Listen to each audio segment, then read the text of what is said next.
Welcome to my channel बच्चों। आज का हमारा न्यू टॉपिक है reverse percentage involving increase and decrease. ठीक है, इस लास्ट वीडियो में मैंने आपको सिर्फ सिंपल रिवर्स परसेंटेज बताया था बच्चों। इसमें सिर्फ अब इंक्रीज़ एंड डिक्रीज़ करना है, यानी आपके पास कोई परसेंटेज है, आपने उसको 100 में, अगर तो वो इंक्रीज़ है तो 100 में उसको प्लस कर देना है, अगर वो डिक्रीज़ हो रही है तो आपने उसको 100 से माइनस कर देना है। ठीक है, और फिर उसी तरह परसेंटेज का जो फॉर्मूला था उसमें हमने वैल्यू पुट करनी है।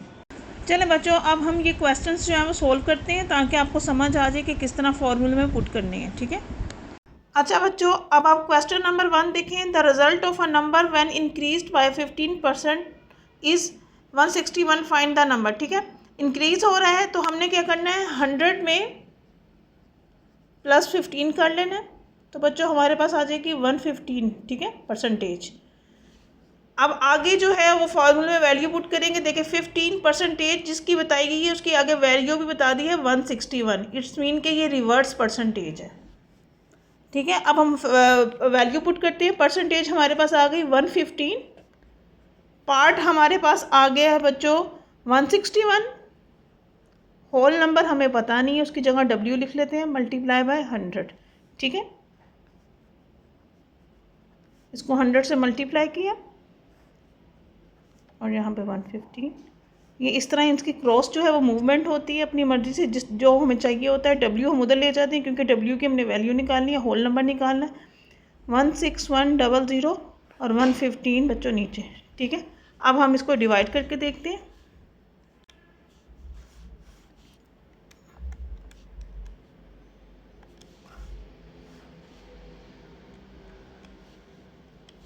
द आंसर इज़ 140 बच्चों।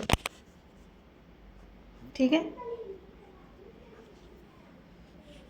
अच्छा बच्चों, अब क्वेश्चन नंबर 2 देखें। The result of number when decreased bye 20% is 192, find the number. ठीक है, अब इसमें परसेंटेज क्या हो रही है, वो डिक्रीज़ हो रही है, तो हम 100 में से इसको माइनस कर लेंगे। ठीक है, 100 माइनस 20 इज इक्वल टू 80%। ठीक है, अब हम इसे फॉर्मूले में पुट करते हैं। अब परसेंटेज जो न्यू परसेंटेज आई है वो है 80%, और इसी का नंबर हमारे पास क्या है, पार्ट क्या है 192।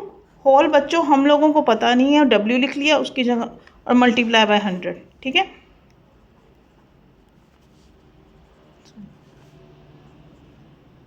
वन 192 को मल्टीप्लाई बाय 100 कर दिया और नीचे आ गया W। ठीक है,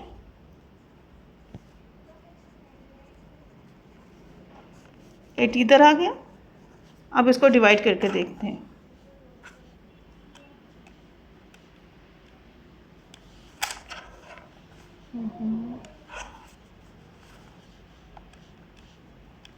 तो बच्चों हमारा आंसर आ गया 240।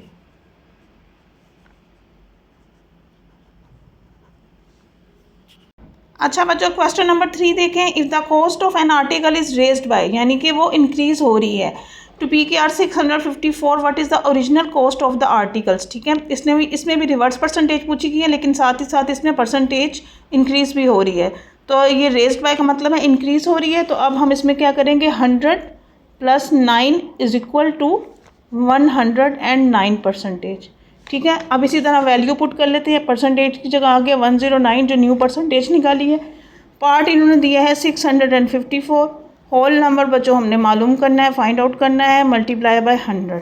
ठीक है, 109 इज इक्वल टू 600। अब ये 65,400 हो गया बच्चों। ठीक है, W उधर चला गया।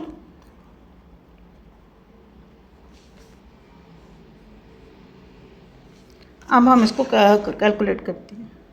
ठीक है, 65,400 डिवाइडेड बाय 109। तो बच्चों हमारे पास क्या आंसर आ गया, 600। ठीक है, अच्छा बच्चों, आप क्वेश्चन नंबर 4 देखें। After a pay cut off 3%, Bina salary becomes PKR 3,346.50, find her original monthly salary. ठीक है, इसमें कट ऑफ का जो वर्ड यूज़ किया है, कट ऑफ का मतलब होता है कम कर देना, यानी कि रिड्यूस कर देना, डिक्रीज़ कर देना। ठीक है, तो इसमें भी परसेंटेज क्या डिक्रीज़ हो रही है, तो 100 - 3 इज इक्वल टू 97%। ठीक है बच्चों, हमारे पास कितनी परसेंटेज आ गई 97। अब वैल्यू फॉर्मूले में वैल्यू पुट करते हैं। 97 इज इक्वल टू पार्ट इसमें क्या दिया हुआ है बच्चों 3346.50। ठीक है, होल नंबर हमें मालूम नहीं, मल्टीप्लाई बाय 100। जब इसको मल्टीप्लाई बाय 100 करेंगे तो पॉइंट जो है 2 डिजिट्स आगे मूव हो जाएगा, तो 334,650 डिवाइडेड बाय W। ठीक है, W उधर मूव कर देंगे और 97 नीचे ले आएंगे।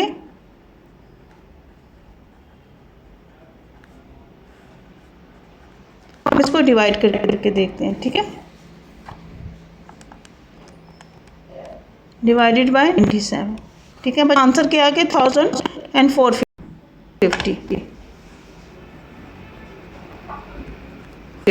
अब आप लोगों ने क्वेश्चन नंबर 5 एंड 6 जो है वो खुद करना है बच्चों, और कमेंट्स बॉक्स में मुझे उसके आंसर सेंड कर दीजिएगा, फिर मैं आपको उसकी करेक्शन करवा दूंगी। ठीक है, अब देखें बच्चों, ये कुछ कीवर्ड्स हैं जो इंक्रीजिंग एंड डिक्रीजिंग परसेंटेज में यूज़ होते हैं। ठीक है, इनको भी आप लोग एक दफ़ा नोट कर लीजिएगा। अच्छा बच्चों, अब ये कुछ फार्मूलाज मैंने लिख दी हैं। ठीक है, कुछ बच्चों की बुक्स में या जो वो स्कूल में पढ़ते हैं या जो भी है मसला, उसमें ना बच्चों डिफरेंट वर्ड्स यूज़ कर दिए जाते हैं। ठीक है, परसेंटेज के फॉर्मूले में पार्ट अपॉन होल की जगह समटाइम न्यू वैल्यू लिख दी जाती है, नीचे ओरिजिनल वैल्यू यूज़ कर दी जाती है, समटाइम नीचे होल की जगह टोटल नंबर लिखा होता है। लेकिन वर्ड्स चेंज हैं बच्चों, लेकिन फार्मूला वही है। ठीक है, इसलिए आपने परेशान नहीं होना कि परसेंटेज का तो ये फार्मूला था लेकिन बुक में तो वहाँ पे होल की जगह टोटल लिखा हुआ है, ओरिजिनल लिखा हुआ है, वो सेम वही चीज़ है। ठीक है, इसी तरह परसेंटेज इंक्रीज में इंक्रीज इन वैल्यू, अगर वैल्यू में इंक्रीज हो रहा तो क्या हो रहा था, वो चेंज हो रही थी ना वैल्यू। तो अगर आप वो ऊपर मैंने किस तरह करवाया था आप लोगों को, चेंज अपॉन ओरिजिनल वैल्यू या होल मल्टीप्लाई बाय 100। ठीक है, ओरिजिनल वैल्यू की जगह आप होल भी लिख सकते हैं, टोटल नंबर भी लिख सकते हैं, इंक्रीज़ इन वैल्यू लिख सकते हैं। अगर डिक्रीज़ हो रही है तो डिक्रीज़ इन वैल्यू लिख लें, अगर चेंज हो रहा उन्होंने चेंज परसेंटेज चेंज पूछा है तो चेंज इन वैल्यू लिख लें। अगर आप सिंपल इंक्रीज़ एंड डिक्रीज़ की जगह चेंज इन वैल्यू भी लिख लेंगे तो बच्चों वो सेम एक ही चीज़ है। और चेंज या डिक्रीज़ या इंक्रीज़ निकालने के लिए बच्चों सिंपली आपको ना बड़े नंबर में से छोटे नंबर को निकालना है। ठीक है, उनमें डिफरेंस निकालना है।